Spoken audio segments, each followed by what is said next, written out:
আমি বলব আমার মতো ত্যাগ করে রাজনীতিতে কোন মেয়ে এসেছে আমার জানা নেই। প্রথমে আমার শুরুতেই আমাকে জঙ্গি তকমা লাগিয়ে দেওয়া হলো। এরপর আমি ১০ মাস কারাগারে থাকলাম, ৭ দিন রিমান্ডে ছিলাম।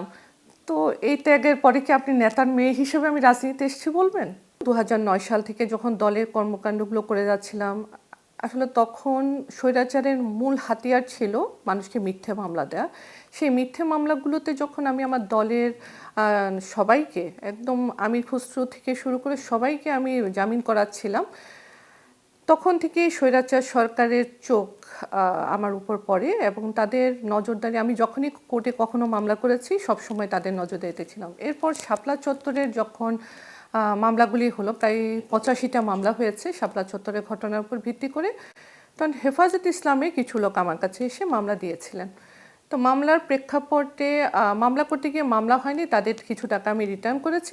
আপনারা এইসব জানেন, আসলে এগুলো আর বলতেও চাই না। কেওয়াইসি ফর্ম ফিল আপ করে আমি টাকাগুলো রিটার্ন করেছি।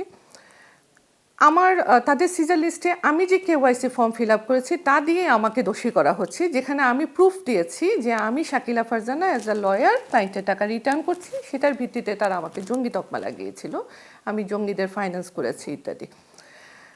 তো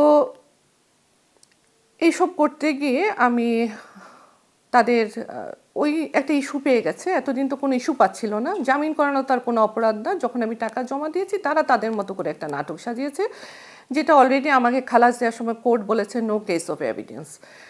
তো ওইটা স্বীকারই হলাম, এভাবেই তাদের নজরে আসছি। তারা তখন থেকে আমাকে নজরদারিতে রেখেছে। দীর্ঘ ৭ মাস পরে একটা জঙ্গি মামলা আগে হয়েছিল, ওই মামলাতে আমাকে আসামি করে।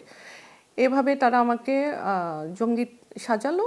জঙ্গি সাজানোর পরে যেটা হয়েছে, আসলে যে রাতে আমাকে ধরে নিয়ে যায় সে রাতের যে নির্মমতা, সেটা আমার আসলে ভাষায় প্রকাশ করার মতো কিছু নেই। তারপর আমার কারাজীবন, ১০ মাসের কারাজীবন। সেখানে তো আসলে কারাগারের ভেতরে যে কি হয় সেটা ভেতরে না গেলে আসলে কেউ জানবে না। হ্যাঁ, অনেকে হয়তো টাকা পয়সা দিয়ে থাকে, ভালো থাকে বলে আর কি, জানি না কতদূর ভালো থাকে, আসলে কারাগারের ভেতরে কতটুকু আর ভালো থাকা যায়। তা আমার বেলায় যেটা হতো, সবসময় তাদের কিছু না কিছু ডিস্টারবেন্স থাকতো, আমাকে ভয় দেখানো। আমি আসলে মেন্টালি খুবই ডিপ্রেশনে চলে গিয়েছিলাম ওই টাইমটা যদি বলেন। তারপর ধরেন আমার সন্তানদের সাথে দেখা করা, পরিবারের সদস্যদের দেখা করা ইত্যাদি বিভিন্ন টর্চার আমার 10 মাস গেছে। বের হওয়ার পরে আবার তাদের নজরদারি, তাদের বিভিন্ন মানে আসলে আমার জীবনটাকে তারা হেল করে ফেলেছিল। হ্যাঁ হ্যাঁ, রিমান্ডে 7 দিন রিমান্ডে ছিলাম, রিমান্ডের কথা নাই বলি, এই আর কি। তো সব মিলিয়ে আসলে অনেক অনেক নির্যাতিত আমি।